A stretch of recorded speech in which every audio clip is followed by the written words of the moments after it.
বিশ্ব ইতিহাসে ধ্বংসাত্মক অস্ত্র বলতে এতদিন একটাই নাম সবার আগে আসত, পরমাণু বোমা। কিন্তু সেই ধারণাকে নতুন করে চ্যালেঞ্জ ছুড়ে দিয়েছে তুরস্ক।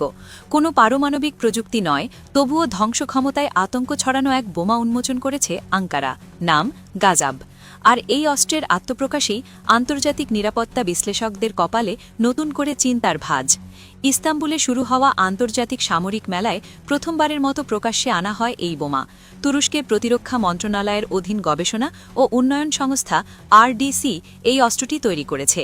সংস্থাটির গবেষক দলের প্রধান নীলুফার কুজুলু জানান, গাজাব তুরস্কের ইতিহাসে তৈরি সবচেয়ে শক্তিশালী অপারমাণবিক বোমা। তথ্য বলছে, প্রচলিত এমকে সিরিজের স্ট্যান্ডার্ড বোমার তুলনায় গাজাব প্রায় ৩ গুণ বেশি বিধ্বংসী। বিমান থেকে নিক্ষেপের পর বিস্ফোরণের প্রভাব প্রায় ১৬০ মিটার এলাকা জুড়ে ছড়িয়ে পড়ে। শুধু বিস্ফোরণই নয়, এর সঙ্গে তৈরি হয় প্রায় ৩,০০০ ডিগ্রি সেলসিয়াস তাপমাত্রা, যা ইস্পাত গলিয়ে দেওয়ার জন্য যথেষ্ট।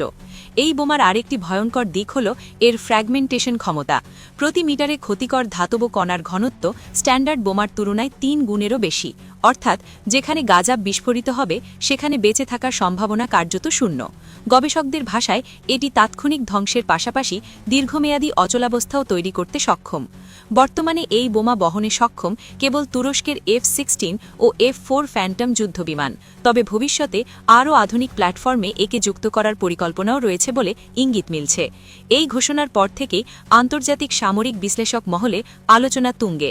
তুর্কি সামরিক বিশ্লেষক হালুক আগরের মতে, গাজাব শুধুই একটি অস্ত্র নয়, এটি তুরস্কের ভূ রাজনৈতিক বার্তা। তার ভাষায়, এই বোমা দিয়ে আঙ্কারা দেখিয়ে দিয়েছে আমরাও পারি এবং প্রয়োজনে নিজেদের স্বার্থ রক্ষা করতে প্রস্তুত। এই অস্ত্রকে ঘিরে উদ্বেগের বড় কারণ তুরস্কের বর্তমান ভূ রাজনৈতিক অবস্থান।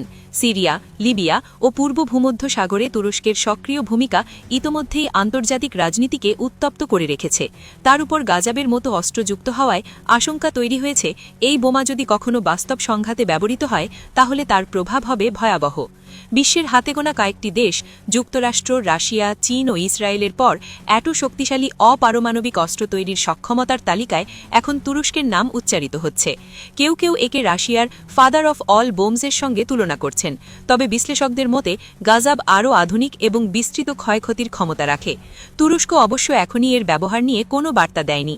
আঙ্কারার দাবি, গাজাব শুধুই প্রতিরক্ষা কৌশলের অংশ, কিন্তু আন্তর্জাতিক মহলের একটা বড় অংশ বলছে এই অস্ত্র ব্যবহার না হলেও এর অস্তিত্বই যথেষ্ট একটি পুরো অঞ্চলকে অস্থির করে তোলার জন্য। সব মিলিয়ে গাজাব তুরস্কের সামরিক সক্ষমতার এক নতুন অধ্যায়। প্রশ্ন এখন একটাই, এই শক্তি কি কেবল বার্তা দিতেই সীমাবদ্ধ থাকবে, নাকি ভবিষ্যতে কোনো সংঘাতে বদলে দেবে যুদ্ধের ইতিহাস? বিশ্ব তাকিয়ে আছে সেই উত্তরের দিকেই।